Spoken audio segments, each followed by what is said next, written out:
Tay's fingers trembled as they danced across the communications panel. The small blue-skinned alien with large eyes blinked rapidly, a sign of stress among his kind. Around him, the command center of the Harmonious Coalition was in chaos. Another signal from Outpost Serenity, Tay called out, his voice barely rising above the noise. They say the barriers won't hold much longer. Admiral Sung moved quickly to Tay's station. Despite being from a species known for grace and calm, the Admiral's four-armed form showed clear signs of worry. "Put it on the main screen," Sung ordered. The screen flickered to life, showing a dimly lit room filled with smoke. A female alien with pale green skin and silver eyes appeared, blood of a light purple color dripping from a cut on her forehead. "This is Director High of Outpost Serenity," she gasped. "The void crawlers have broken through the outer walls. We have moved all survivors to the central chamber, but our weapons cannot stop them. Please, we need immediate help or we will all die here." The transmission cut to static as something large and dark moved across the camera. "Send word to all nearby ships," Admiral Sung commanded. "I want every available vessel at Outpost Serenity." Immediately, Jin, the chief science officer, approached with a data pad. His tall, thin body and gray skin marked him as one of the Elevi, known for their great minds. "Admiral, I have finished analyzing the Voidcrawler attack patterns," Jin said. "They appear to be a hive species with exoskeletons that our standard weapons cannot penetrate. Their biology suggests they evolved on a high-gravity world with extreme atmospheric pressure. Much like the humans," someone whispered, causing an uncomfortable silence to fall over the command center. Admiral Sung's four hands clenched into fists. "Deploy our forces as planned. I want hourly reports." 3 days later, Tay sat motionless at his station. The reports from the rescue mission had gone from bad to worse. Now, only silence remained. "All ships lost," Admiral Sung announced to the command staff. "The rescue force was completely destroyed. The outpost has fallen silent." "What about the survivors?" Tay asked, thinking about Director High and the others trapped in the central chamber. "Unknown," Jin replied. "But sensors detect void crawler ships heading toward other Alliance outposts. This was not a random attack. It appears to be the beginning of an invasion." The room fell silent. The Galactic Alliance had known peace for centuries. Their weapons were designed for defense, not war. Their soldiers were trained to keep order, not fight battles. "There may be one option left," Admiral Sung said finally, his voice low and serious, "though the Council will not like it." Jin looked up sharply. "You cannot be suggesting—" "The humans," Admiral Sung confirmed. "We must contact Earth." A wave of whispers and gasps swept through the command center. Humans were known to all in the Alliance, but few had ever seen one in person. Their world, Earth, was classified as a Class 12 Deathworld, a planet with crushing gravity, extreme temperatures, and constant natural disasters. The beings who evolved there were not like the rest of the Alliance species. "Admiral, with respect," Jin protested. "Humans are dangerous. Their history is filled with war. Their bodies are built for violence.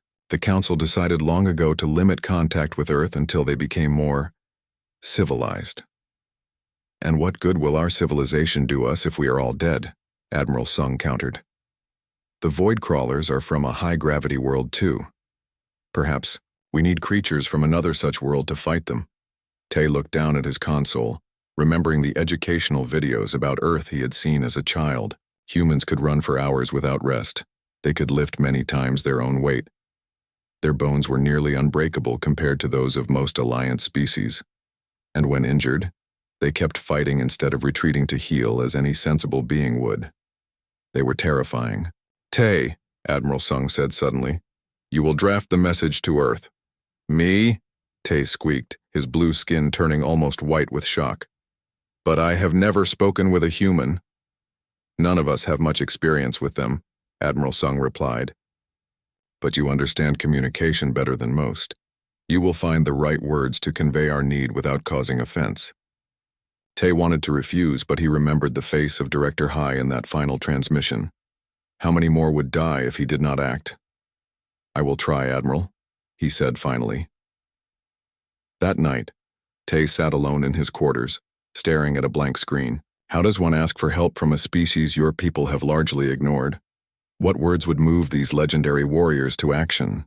After hours of thought, he began to type. To the leaders of Earth, I am Tay, Communications Officer of the Galactic Alliance vessel Harmonious Coalition. I write to you in a time of great need.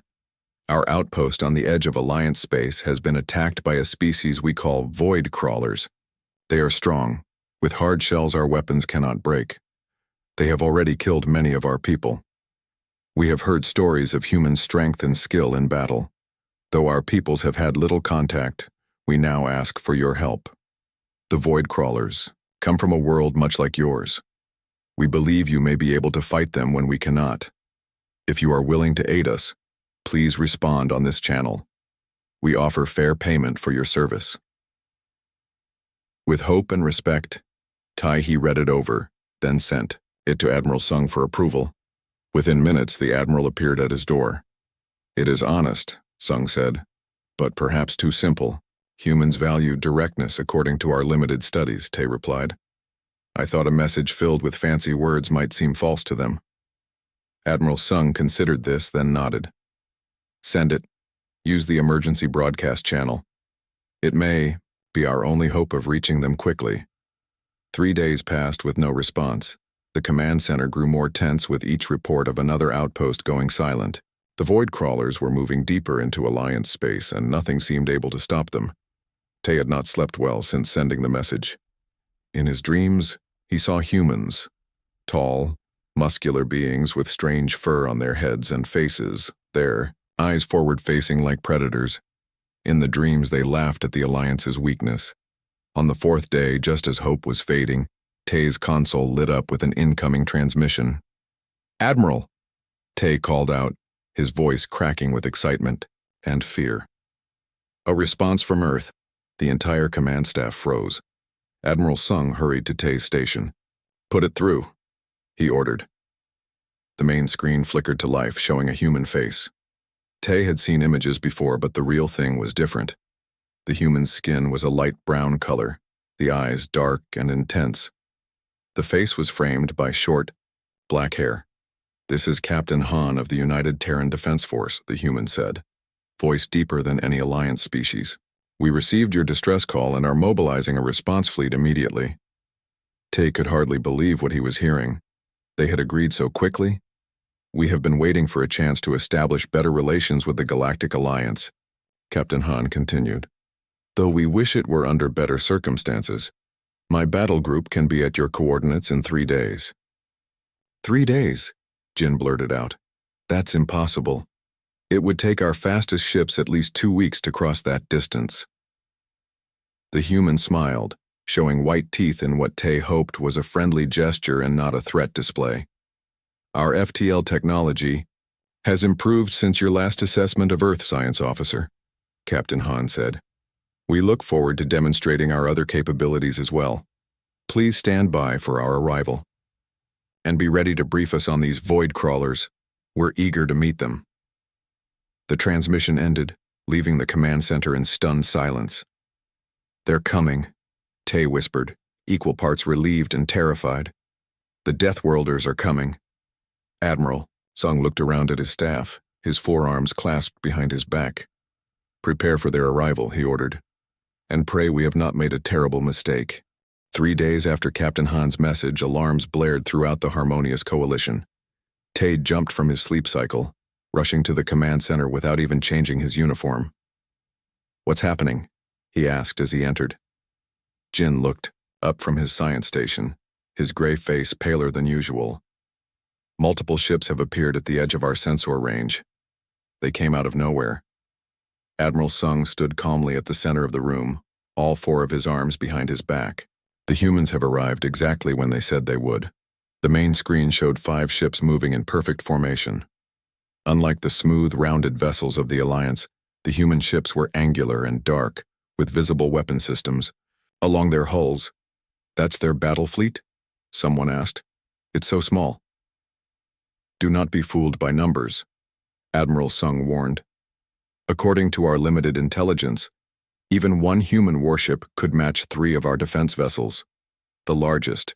Human ship sent a transmission. Tay accepted it and Captain Han's face appeared on screen again. Admiral Sung, this is Captain Han of the Thunderstrike. Request permission to dock with your vessel for strategic discussions. Admiral Sung hesitated for only a moment. Permission granted, Captain. We will prepare a reception team. After the EA transmission ended, Jin approached the Admiral. Is it wise to let them aboard? We know so little about human biology. They could carry diseases or their strength could. We asked for their help, Admiral Sung interrupted. We cannot now treat them with suspicion. Tay had never been so nervous. He stood with Admiral Sung, Jin, and 3 security officers in the main docking bay. The security officers carried ceremonial staffs rather than weapons, as Admiral Sung had decided showing weapons might offend the humans. Remember, Admiral Sung told them quietly, humans evolved on a high-gravity world. They are physically stronger than any of us. Do not be alarmed by their appearance or movements, and whatever you do not show fear. The docking tube connected with a loud clang that made Tay jump. A moment later, the airlock door slid open. The first human who stepped through was Captain Han. He was taller than Tay had expected, standing at least a head above Admiral Sung. His body looked solid and heavy, covered in a dark blue uniform with silver markings. Behind him came 4 more humans of varying heights, but all with the same solid build. Admiral Sung, Captain Han said, extending a hand. Thank you for your welcome. Admiral Sung looked at the outstretched hand with momentary confusion, then remembered the human greeting custom and extended one of his upper arms. The human's grip was firm but controlled. This is Commander Ju, my executive officer, Han said, pointing to a slightly shorter human with the same dark hair but sharper facial features. And this is Yuna, our chief diplomat. Yuna stepped forward with a small bow. She was shorter than the male humans, but still taller than Tay. Her long black hair was tied back, and she smiled in what seemed to be a deliberate attempt to appear less threatening. We are honored by your trust in us, she said in a softer voice than Captain Han's. We have studied your language and customs, but please forgive any mistakes we may make. And these are Day and Guy, Captain Han continued, indicating 2 humans, who stood slightly behind him. Head of our Marine Force and our chief engineer, respectively. Tay could not help staring at Day. The human was massive, with arms that looked thicker than Tay's entire body. The thought of this being in combat was terrifying. This is Tay, our communications officer who sent the message, Admiral Sung said, drawing Tay forward. And Jin, our chief science officer. The humans all nodded politely, but Tay noticed they moved with a careful slowness, as if aware their natural movements might be alarming. Perhaps we should move to the conference room, Admiral Sung suggested. We have much to discuss about the Void Crawler threat. In the conference room, Jin presented all the data they had on the Void Crawlers, including images from the fallen outposts and analysis of their biology. They appear to have evolved on a high-gravity world, perhaps Class 9 or 10, Jin explained. Their exoskeletons are nearly impervious to our weapons. They communicate through some form of hive mind, acting with perfect coordination in battle. Day, the Marine commander, leaned forward with interest. What weapons have you tried against them?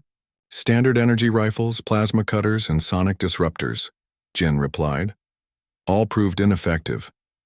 The humans exchanged looks that Tay couldn't quite read. Have you tried kinetic weapons? Commander Ju asked. Projectiles? Explosives? Admiral. Sung looked uncomfortable. The Alliance phased out such primitive weapons centuries ago. They caused too much collateral damage and were deemed unnecessarily violent. Captain Han nodded slowly. I understand. On Earth, we continued to develop all weapon types, finding each has its place. I believe our kinetic weapons may be effective against these exoskeletons. You wish to shoot them with physical projectiles? Jin asked, sounding shocked. Like bullets? Among other things, Day said with a slight smile. Sometimes the old ways work best against new threats. The discussion continued with the humans asking detailed questions about Voidcrawler behavior, their ships and their attack patterns. Tay was surprised by how quickly they seemed to understand the threat. "We would like to propose a joint operation," Captain Han said finally. "Your knowledge of the region and the enemy, combined with our combat capabilities." "What exactly are your combat capabilities?" Jin asked directly.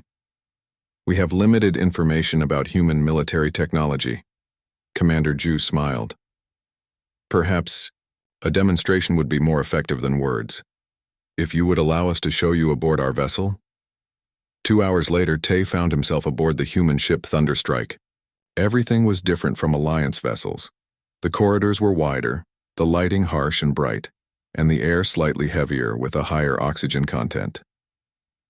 They were led to an observation room overlooking what Captain Han called a training deck.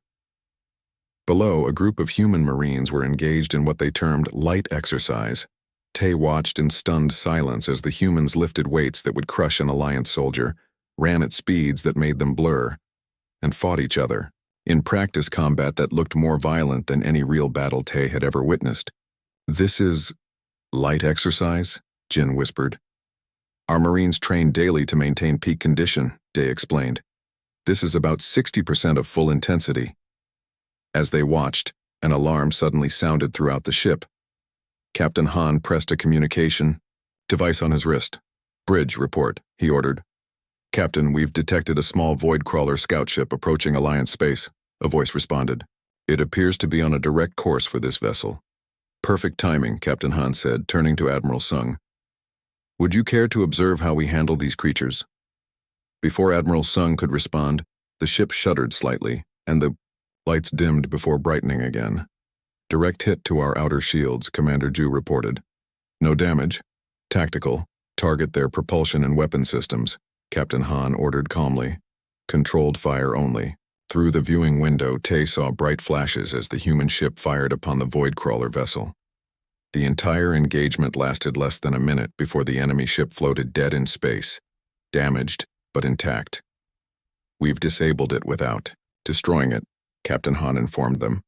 "I thought you might want to study their technology. We can send a boarding team to secure it if you wish." Admiral Sung looked at the human captain with new respect and perhaps a touch of fear. "You handled that with remarkable efficiency." "That was one scout ship," Captain Han replied seriously. "From what you've told us, there are hundreds more coming. We should prepare." As they left the observation room, Tay found himself walking beside Yuna, the human diplomat. "Are you afraid of us?" she asked quietly. Tay hesitated, then decided honesty was best. "Yes," he admitted. "You are not like us." Yuna smiled gently. "That's why you called us, isn't it? Because we're different? Sometimes it takes a Deathworlder to fight a Deathworlder."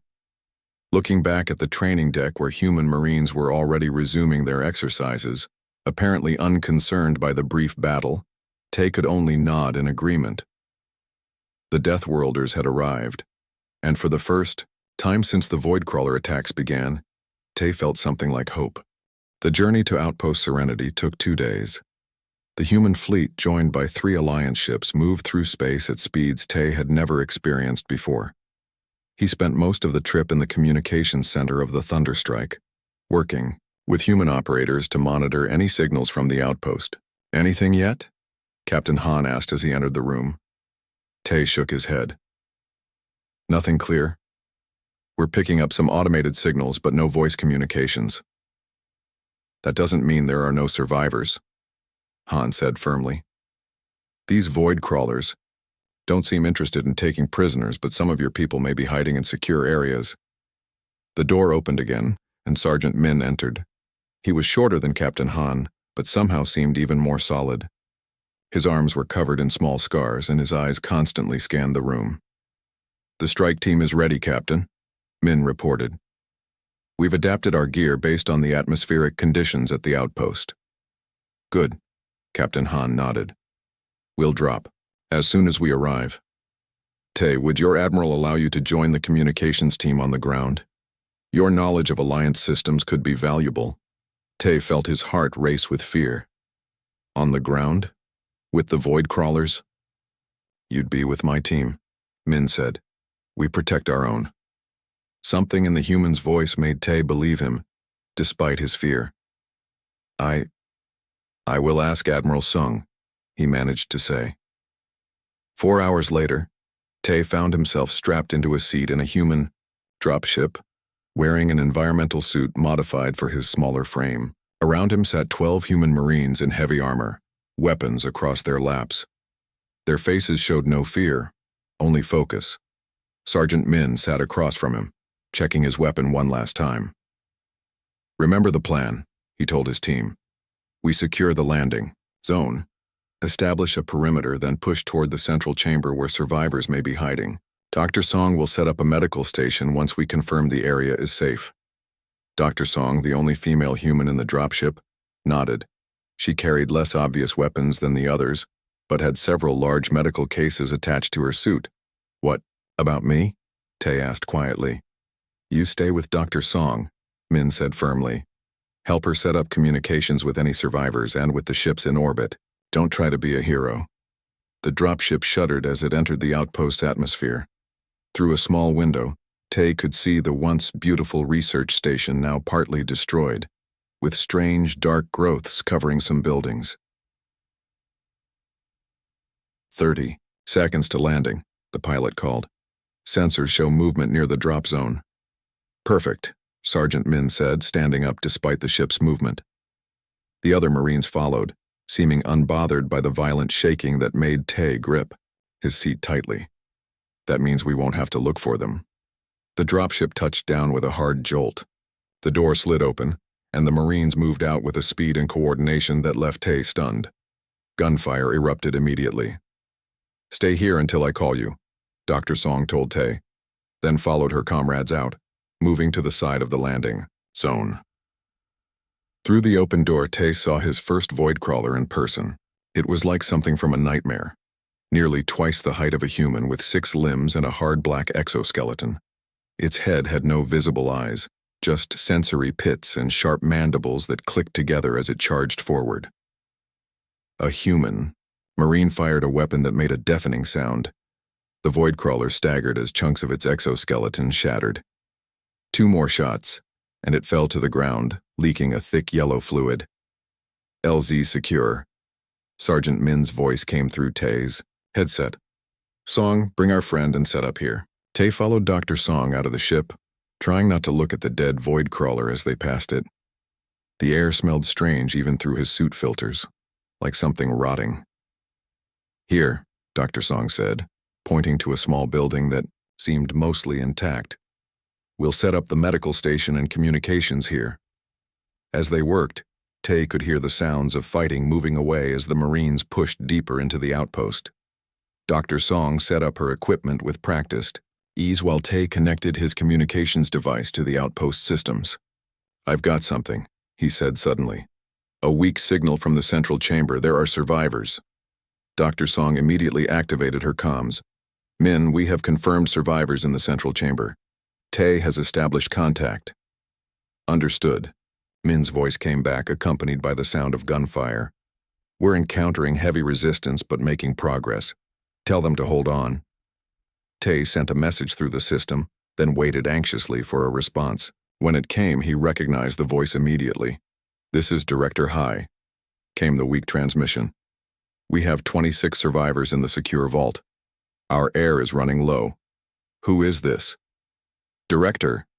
It's Tay from the Harmonious Coalition. We've come with help. Humans from Earth. There was a long pause. Humans? You brought Deathworlders here? Yes, and they're fighting the void crawlers right now to reach you, Tay replied, feeling strangely defensive of the humans. While Dr. Song prepared her medical supplies, Tay monitored the Marines' progress through their communications. What? He heard amazed him. 2 more on your left, guy. Got them. These kinetic rounds tear right through their armor when you hit the joint sections. Min, we've got a big one blocking the corridor to the central chamber. Use the special ammunition. Aim for the head. There was a loud explosion, then cheering. Path. Clear.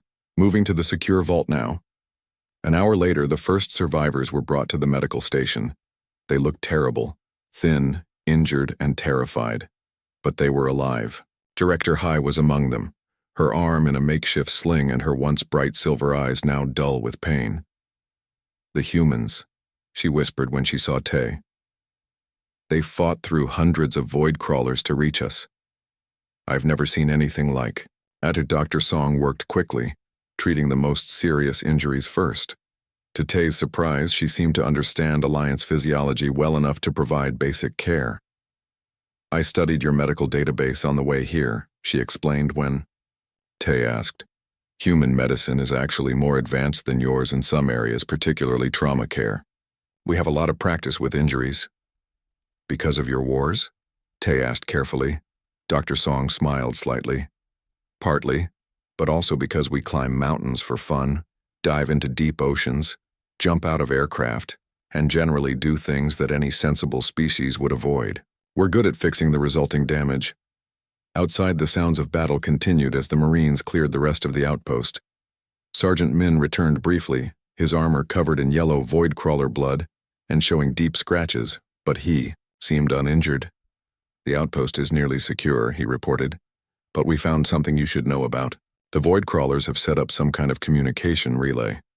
We think they've been sending data about the outpost back to their main fleet." "Their main fleet?" Tay asked, feeling a new wave of fear. Min nodded grimly. "According to what we've found, this was just a scouting force. The main invasion fleet is still coming, and it's heading straight for the Alliance core worlds." As if to confirm his words, a loud alarm suddenly blared from Tay's communication console. It was an automated warning from an Alliance border station. "Multiple void crawler ships detected approaching Alliance space," the message announced. "All available forces respond immediately." Min and Dr. Song shared a look that Tay couldn't interpret. Then Min activated his communicator. "Captain Han, you getting this?" "I am," came Han's voice. "Looks like we arrived just in time for the real fight. Get those survivors secured for evacuation. We're going to need a bigger fleet." The emergency meeting of the Galactic Alliance Council was unlike any in recent memory. Representatives from 37 species sat in the great circular chamber, their voices rising in fear and argument. At the center stood Admiral Sung, Tai, at his side facing the council leaders. "You brought humans into our space without authorization?" Councilor Kim demanded.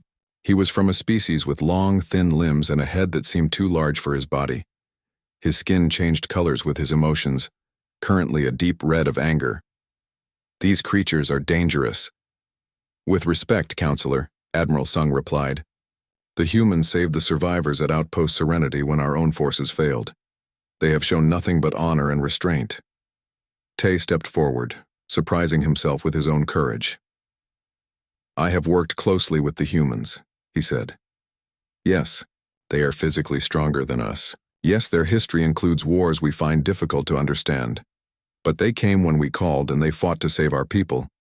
The council chamber doors opened, and all eyes turned as Captain Han entered. He walked with careful steps, clearly, trying not to appear threatening. But his very presence changed the energy in the room.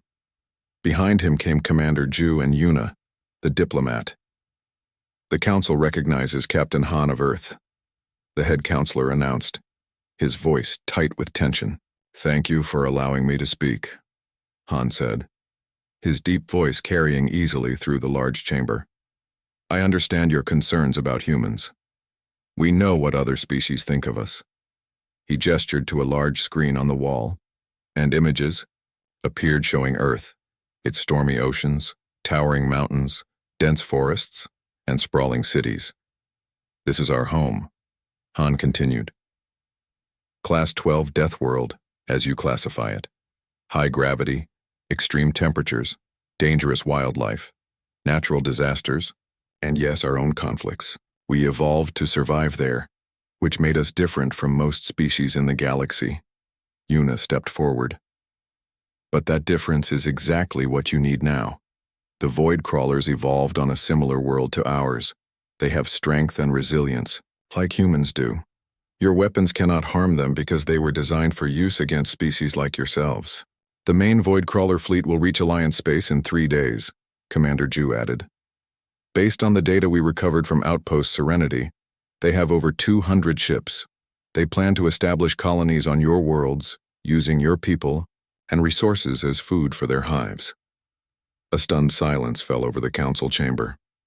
What would you have us do? The head counselor finally asked. Form an alliance, Captain Han said simply. A real one that includes Earth. Let us fight for you now and stand with you in the future. Before the council could respond, the doors opened again. A new human entered, older than the others, wearing a uniform with more decoration than Captain Han's. Behind him came several more humans in similar uniforms. This is General Jun, Han explained, Supreme Commander of Earth's Defense Forces. General Jun surveyed the room with calm eyes. While you debate, Earth has acted. Our full battle fleet is already on its way. 500 ships, carrying the best soldiers and weapons humans have to offer. 500 ships? Counselor Kim gasped. How can Earth have so many warships? You are just one planet. We prepared, General Jun said simply. For thousands of years, humans fought each other. Then, when we finally united and looked to the stars, we prepared for whatever we might find there. We hoped for peace but readied ourselves for war. And now that preparation will save your worlds, Captain Han added. 2 days later, Tay stood on the bridge of the Thunderstrike, watching in awe as hundreds of human ships emerged from faster-than-light travel near the Alliance border. They were of many sizes and designs, but all clearly built for battle. Your fleet is impressive, Admiral Sung said to General Jun, who had taken command of the defense force. This is about half of what Earth can deploy, Jun replied. The rest remained to protect our home system. Tactical displays showed the approaching Void Crawler fleet, a dark mass of ships moving steadily toward Alliance space. They would arrive within hours. All ships battle stations, General Jun ordered. Alliance vessels will remain in the second line. Human ships will form the front. Tay looked at Jin, who stood nearby monitoring sensor data. Why put their ships in front? It puts them at greater risk.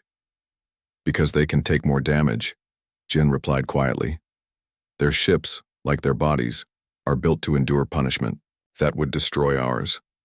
As the human fleet moved into position, Tay received a communication request from one of the Alliance Council ships. The Council wishes to address the human fleet, Counselor Kim said, his skin now a pale blue color that Tay recognized as humility.